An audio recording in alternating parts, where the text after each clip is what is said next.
Guys, Mark Conley back with Daily Soccer Skills, and today I'm going to walk you through a how to use your goal sheet, how to create healthy goals and targets, and then also give you an example of some of mine if I was a player. That way, you've got just a little bit of a framework as you start to put together your goals for the year. And so, an important piece of advice here, like you don't have to become Messi like tomorrow or like in a year, okay? But you have to become the version 2.0 of yourself. So just think of it that way in terms of how can I become a little bit better every single day. I mean, not 50% better, just 1% better. Maybe that means one extra juggle, a little faster on my speed and agility. I score, instead of where normally I might score one goal in a game, now one game I got two goals. Like whatever it is, we're gonna find a way to get a little bit better. Okay. And so when I talk to you about goal setting, we want to look at 1, 3, 6, and 12 months. And the reason being is that for anything great to to happen, I know this is hard because we're all impatient. We all want it now. Like I want everything now, but it doesn't work that way. So we have to be a little bit patient, and we have to give it a little bit of time. And so on 1 month, you're going to see some changes. They're going to be minor changes, but they're going to be like, whoa, that happened. 3 months, you're going to be like, whoa, this might actually work. At 6, you're going to be like bought in. I'm into it. I get it. And at 12, you're going to be a different player.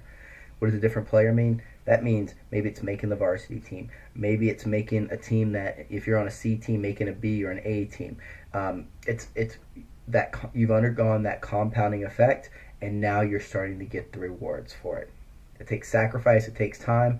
You're going to earn it if you put in the time and you get there. But I'm just going to show you how we maybe set some goals so that there's little crumbs along the way that let us know, all right, we're moving in the right direction, even if it doesn't always feel that way. Okay, so for my 1 month goal, like let's say I'm an average player.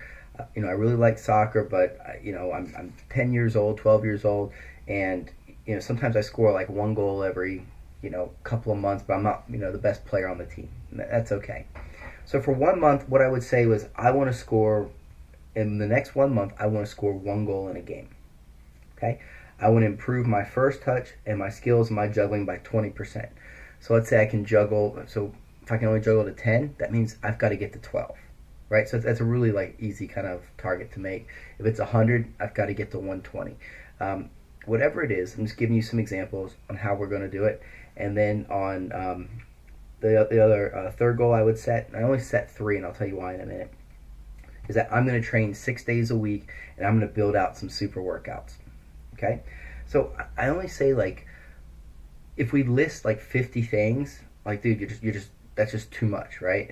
You're not going to get there. But if it's 3 and they're tangible, you're like, boom, boom, boom, I did it. So the key here is to make them attainable, but also stretch you a little bit. So it should be something that I hate to use the analogy a piece of fruit hanging from a tree, but if you put your arm up, you should be maybe a foot from it. It's okay, I got to figure out how to get 1 foot higher. So that would be how you would set that 1 month goal. Okay, for 3 months, we're going to set 3 goals. I would say at 3 months, I want to score 3 goals in a game. Okay. I want to be consistent with my workouts, my focus, my attitude, and my commitment to my training. So that, it's easy in the first month. Over 3 months, that's when people start to fade out. So make sure that you're being consistent.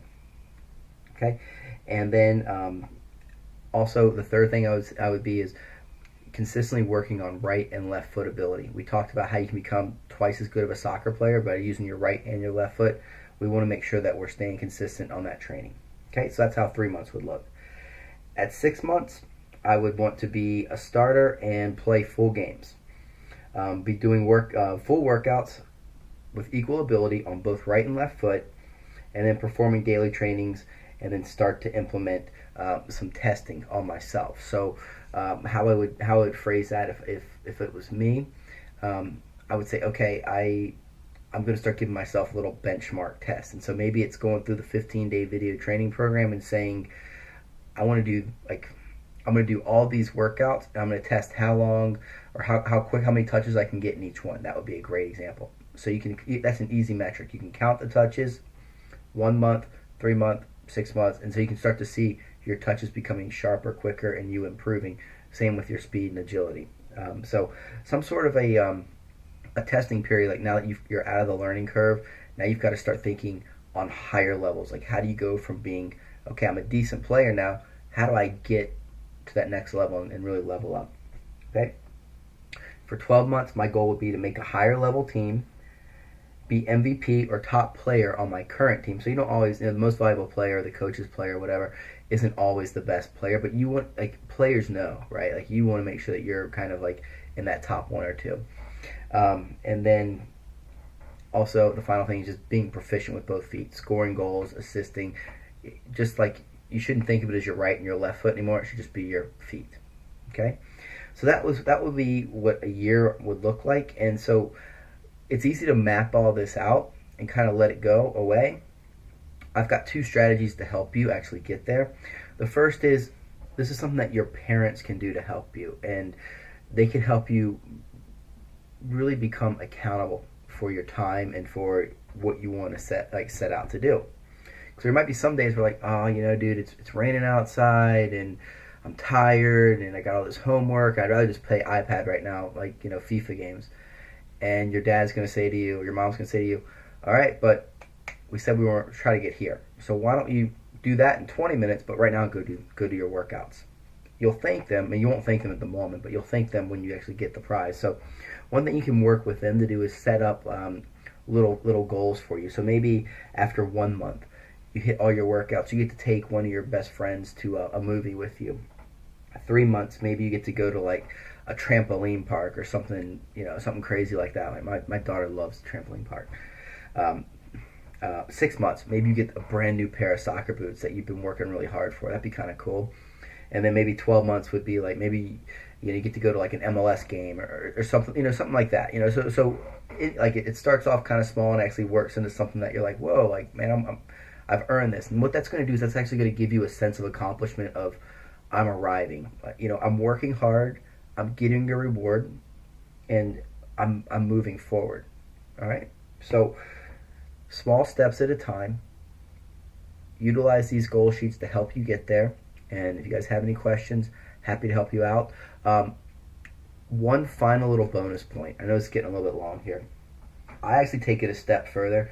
I'm neurotic in this, but I'll show you. Like, here's like a vision board that I've set up, and you've got, here's this dude running, this person doing some like yoga, and this dude's crossfitting it up. I mean, there's this stuff. I mean, so I'm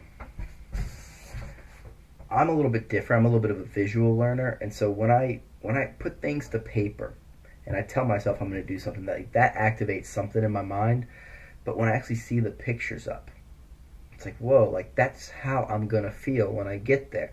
That's what's going to happen to me once I arrive at that moment. And so it has a different kind of power that comes over you. It really starts to like play on your subconscious, and you realize, like, whoa, if I get to 6 months, I'm going to get these cool new boots, and there's that picture of them. That's what I want. And that's going to be the extra motivation that drives you to work. And because you can see, like, I'm putting in the work, and there's the benefit, and that's why. And so just creating like a little vision board like that, it doesn't have to be like super fancy as you saw there. It can just be like some cutouts of a magazine and you stating like what your intentions are, and then hanging them somewhere where you can see them, where like every day, like, you've got to pass by and acknowledge, like, whoa, I got to get that done. Like, I wanted that. That's what I'm here for. That's what I'm working towards. That's what's important to me. How am I knocking one of those out today? Or how am I taking a step towards one of those today? And what I've noticed personally is I've been doing that strategy for about 5 years now. And like little things, just little benchmarks have just started happening for me. And I haven't quite unlocked how to get 100% of the way there, because I've got some really high goals and expectations for myself. But ever since I started doing the little vision board strategy, I'm getting 80 to 90% of the way there. And that's a lot further than I was getting before. And so I just want to share that with you, because you might tell me, Mark, here's how I got from 90 to 100, and I'm like, dude, thank you. Like, that's going to help me. So if I can just kind of help you start down the path that's gotten me kind of far, and you can take it from there, and maybe we help each other out, Who knows? World's a crazy place. But anyway, that's how I would set up my goals, my goal setting, so that you can achieve maximum success. All right? And spend some time with this, maybe 15, 20 minutes going through this, talk it over with your parents, kind of, let them know what you're going to be up to. And then maybe if you do 20, 30 minutes on a vision board, you're going to feel real. You're going to feel committed once you do that. All right, guys, get out there and make a goal sheet, train a little bit. Catch you guys on the next one.